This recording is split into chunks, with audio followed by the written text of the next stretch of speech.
Welcome to our election focus. With so many races and so many candidates jockeying for position in the upcoming primary, we weren't able to get the in-depth conversation that we had during the Annapolis city election. So this time, we're shaking it up a little bit. We identified key challenged races and invited all of the candidates to pitch us. In each 10-minute recording, we present a single question to the candidate. I am a new voter. Why should I vote for you? And after that, the candidate has up to 10 minutes to pitch themselves, and if they run out of time, we hang up on them. It's very simple and mildly therapeutic. Joining us now is Chrissy Holt, who is a Democrat running for State Senate in District 30. Hey, let's just assume that I'm a new voter here in Annapolis area, and I need to figure out who I want to vote for, and why would I want to vote for you? Well, hi, John. I really appreciate the conversation today. So there's a lot of reasons why you would want to vote for me in Senate District 30. So it's a fairly big territory. I would represent 123,000 people, and that would include up through the Arnold area, all of Annapolis, and then down into South County through to Lothian and Wason's Corner. So I'm really excited about this opportunity to potentially represent folks as their senator. And so I bring to this challenge over 25 years of business experience. I currently work for the Walt Disney Company today and as a business manager for the Disney Institute. So I help leaders think differently about some of their skills and employee engagement and then their customer experiences. So it's a great backdrop and great training for me to bring to the General Assembly. I also bring 20 years of advocacy work in healthcare.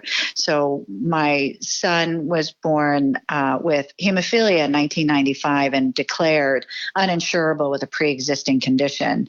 Yet the medications that he needs to help his blood to clot runs on average about $30,000 a month. So it's $2,000 a dose every other day.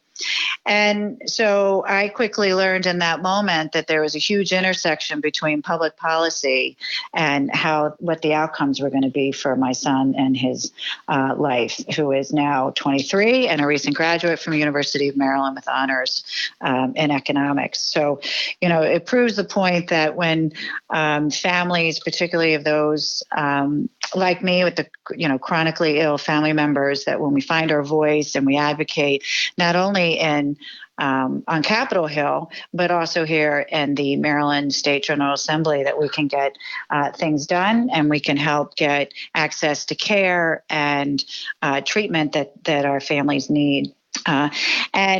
That was one of the pivotal points for me to decide to run for office this year. People have encouraged me to run through the years, and I've held leadership positions in our nonprofits and the hemophilia community, but haven't had the time to do that as a single mom, working single mom for a few years, and now married to Art, and we have 4 kids. And but this year in particular, with them trying to roll back the Affordable Care Act and once again pleading with legislators to not prevent our family members from getting access to the care that they need, and finally deciding I'm tired of trying to influence people to do the right thing. I'm actually going to go try to get a seat at the table and start making some of these decisions. So I am also very, very well qualified in terms of I am a true Marylander, born and raised here. Grew up in the Potomac area and decided to raise our family. We started in Lothian, so I've lived in South County for a few years and then relocated to Annapolis as a single mom. And so my kids have all gone to private schools here and public schools. We've had access to all of them, and we have a graduate from Towson, Maryland. We have one going on to Johns Hopkins to be an environmental engineer, and he won the Waterman Scholarship, so we're proud of him there. Also the Disney Scholarship, and also the Anne Arundel, so he's quite a student. And then we have a snowboarder who will make her way back out to Utah.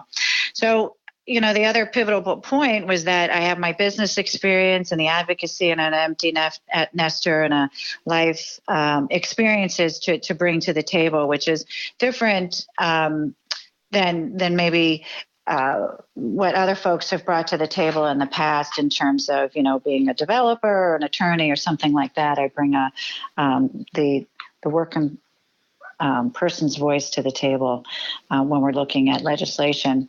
So what makes me different from my opponent, though, there's a lot of things that makes me different. And you'll see that in my 3-tiered campaign of healthy people, healthy communities, and a healthy environment. And, I am endorsed. I'm the only candidate in District 30 that's endorsed by Progressive Maryland, which means I am not the establishment's pick for this race. And it's because I'm willing to really talk about and to push the envelope and the narrative around certain topics like being small money certified. I'm endorsed by Represent Maryland, which means that, I can make an independent decision at the table, and I'm not driven by insurance companies or pharmaceutical companies or other corporations or developers to make certain decisions. I'm the only candidate that's willing to come out very strongly about universal care, talking in terms around the improved Medicare for all. And I also testified with the National Nurses United for the Healthy Maryland Act that dropped last year, which is the single payer bill. And I'm willing to, sit around the table and figure out how we have to fund this. Not we can't fund it, but we have to. 5 we need minutes. to stop. We need to stop sending our money to the insurance companies to then not get health care and terrible outcomes as a result of it. I'm also the only candidate who's supporting term limits, supporting $15 as a minimum wage, right? That's not even a livable wage, but at least to get ourselves to 15 here in the state of Maryland. I'm also very interested in ending gerrymandering. So we've seen so many obstacles for the voters' voice to be heard, and gerrymandering is a huge part of that. And so it's important that we go ahead and really take a look at that. And we'll have an opportunity here with the census coming about. And because I'm willing to talk about universal care, then under my Healthy People platform, we can talk about real solutions and it's not just an opiate crisis. We have a substance use disorder crisis. It affects all communities, not just the white communities. It affects everybody. People have been dying of alcoholism for decades, generations. My family has also been affected by that, but also meth and all sorts of drugs. So it's not just an opiate crisis, it's a substance use. And we can find some real solutions, tangible solutions for our communities if we fund it correctly through universal care, and we remove the barriers of having to have insurance to actually get recovery. So I'm also for, healthy communities, which means that we need to have safer schools. And it's good that Hogan found $125 million to make our schools safer. But I also would submit that any politician that has accepted NRA money needs to throw that into the pot for safer schools. And we need to take action immediately so that our parents and our kids feel safer to go get the education, the world-class education that they need and deserve in our communities.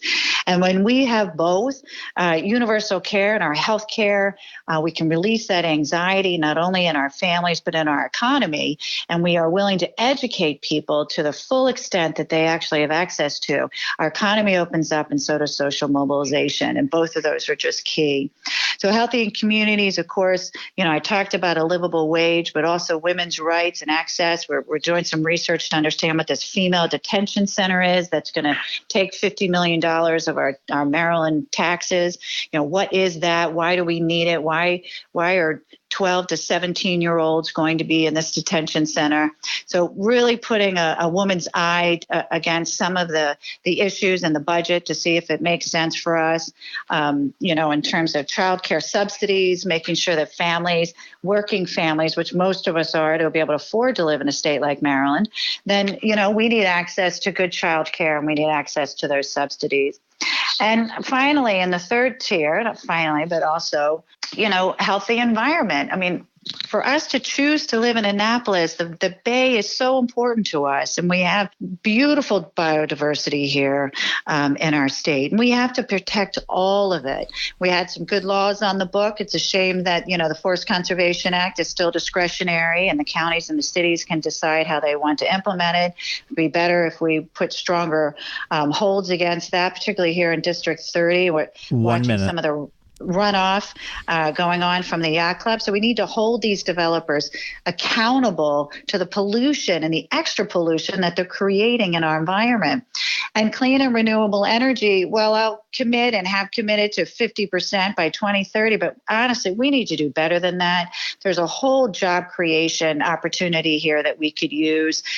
We actually are paying more for our power than we're actually creating here in the state of Maryland, and we certainly have the resources and the folks, the people that want the jobs and need the jobs here in our state, that we could actually take a stronger hold on clean, renewable energy here in Maryland. 15 seconds. I'm hoping that, and I look forward to, the primary here, and I'm excited that the voters are energized and our volunteer teams are all coming out and helping us canvass, and we need everybody's help and everybody's vote. So it's an exciting race, and I look forward to representing folks in the general election.